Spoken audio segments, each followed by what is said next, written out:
नमस्कार दोस्तों।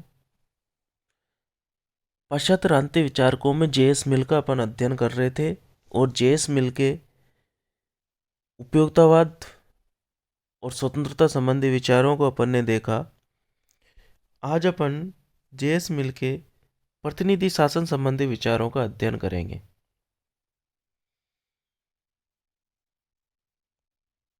जेएस मिल अपनी पुस्तक कंसिडरेशन ऑन रिप्रेजेंटेटिव गवर्नमेंट में प्रतिनिधि शासन संबंधी विचार देते हैं। जेएस मिल अपनी पुस्तक कंसिडरेशन ऑन रिप्रेजेंटेटिव गवर्नमेंट में प्रतिनिधि शासन संबंधी विचार देते हैं। कौन सी पुस्तक में प्रतिनिधि शासन संबंधी विचार देते हैं? Consideration on representative government.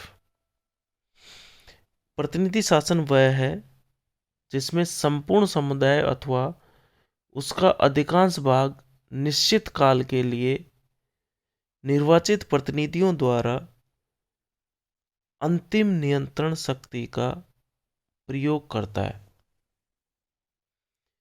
प्रतिनिधि शासन किसे कहते हैं?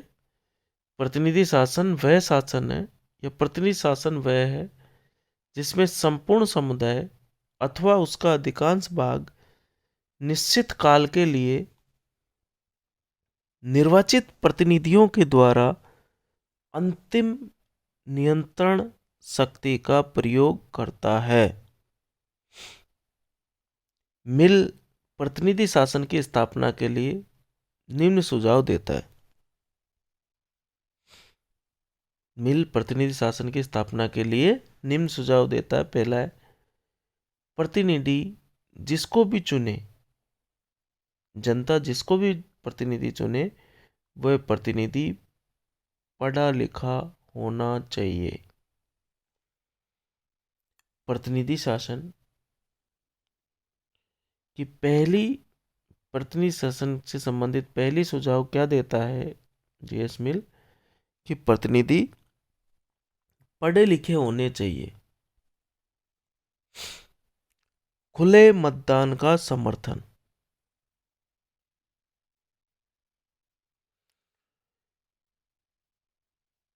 जेएस मिल गुप्त मतदान प्रणाली का विरोध करता है और खुले मतदान का समर्थन करता है। अपन ने देखा बेंथम गुप्त मतदान का समर्थक था, जबकि मिल खुले मतदान का समर्थक है।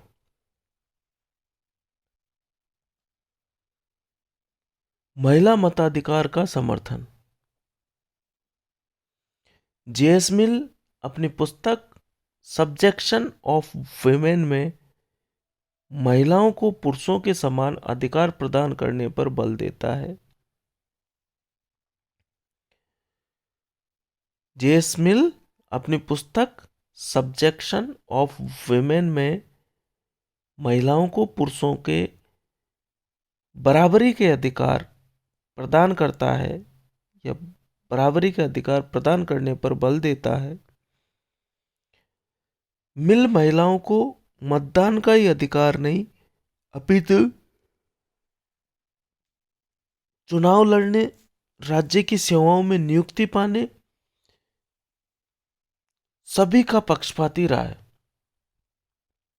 सिर्फ मतदान मतदान का ही बात नहीं करता, मतदान के अधिकार की बात नहीं करता महिलाओं के लिए जेएस मिल, बल्कि वह चुनाव लड़ने की, राज्य की सेवाओं में नियुक्ति होने की, वह जो भी पुरुष को अधिकार प्राप्त है उन सब अधिकारों की बात करता है। महिला मताधिकार का, ये महिलाओं के अधिकारों का समर्थन करता है।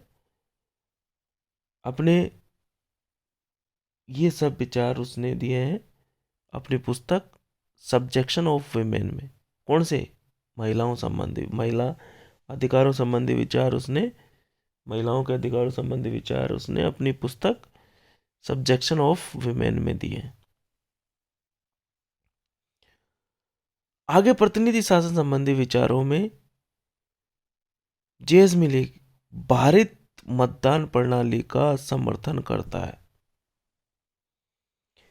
भारित मतदान प्रणाली का समर्थन करता है,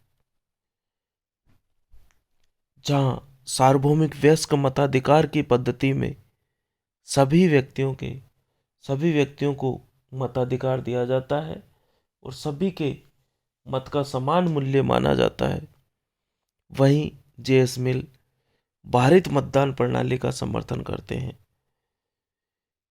और शिक्षा व संपत्ति के आधार पर मतदान का समर्थन करते हैं। जो व्यक्ति जितना ज़्यादा पढ़ा लिखा होगा, जितना ज़्यादा शिक्षित होगा, उसे उसी अनुपात में मतदान का अधिकार होगा। जिस व्यक्ति के पास जितनी अधिक संपत्ति होगी, उसे उसी अनुपात में मतदान का अधिकार प्राप्त होगा। तो शिक्षा व संपत्ति को जेएस मिल भारित मतदान प्रणाली का आधार बताता है।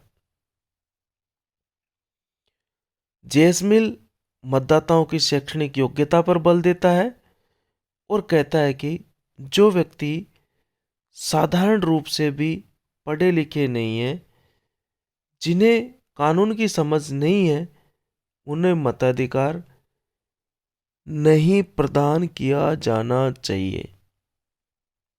जेएस मिल क्या कहते हैं कि जो व्यक्ति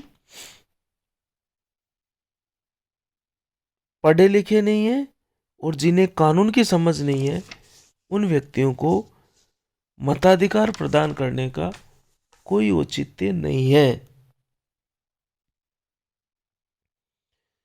मिल के अनुसार मतदाताओं की संपत्ति विषयक योग्यता भी होनी चाहिए। वे व्यक्ति जिनके पास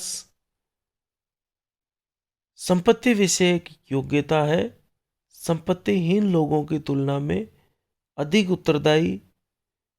उत्तरदायित्वपूर्ण ढंग से आचरण करते हैं। मिल के अनुसार वे व्यक्ति जिनके पास संपत्ति विषयक योग्यता है, वे संपत्तिहीन लोगों की तुलना में अधिक उत्तरदायित्वपूर्ण ढंग से आचरण करते हैं। मिल गुणात्मक या भारित मतदान का समर्थन करता है। सभी व्यक्तियों के मत का मूल्य समान नहीं होना चाहिए। अज्ञानी, मूर्ख व उदासीन व्यक्तियों की तुलना में बुद्धिमान, शिक्षित व उच्च गुणों वाले व्यक्तियों को अधिक मताधिकार की शक्ति प्राप्त होनी चाहिए। इस प्रकार वेपर कहते हैं कि जेएस मिल एक अनिच्छुक लोकतंत्रवादी है, क्योंकि लोकतंत्र में सभी व्यक्तियों को समान माना जाता है। जबकि जेएस मिल लोगों में संपत्ति और शिक्षा के आधार पर भेद कर रहा है। इसलिए वेयर कहते हैं कि मिल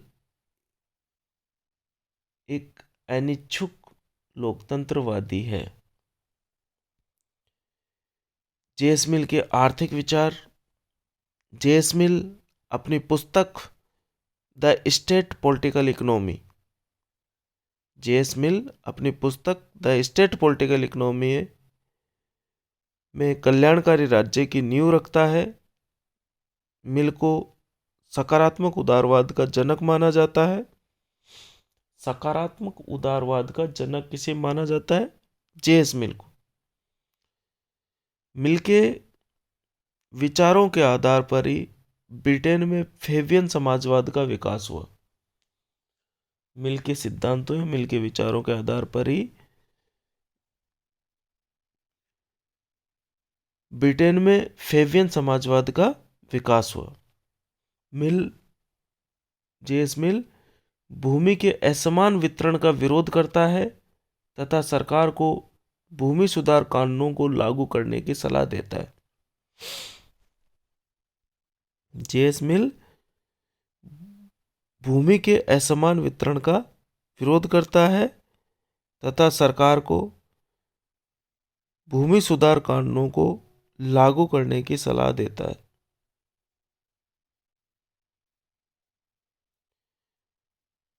उद्योगों में श्रमिकों की दशा सुधारने पर बल देता है और श्रमिकों के लिए काम के निश्चित घंटे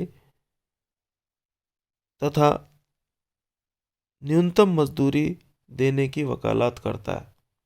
उद्योगों में श्रमिकों की दशा सुधारने पर बल देता है, श्रमिकों के लिए काम के निश्चित घंटे तथा न्यूनतम मजदूरी देने की बात करता है। इस प्रकार जेएस मिल के प्रतिनिधि शासन संबंधी विचारों का अपन ने अध्ययन किया, उसके आर्थिक विचारों को अपन ने देखे।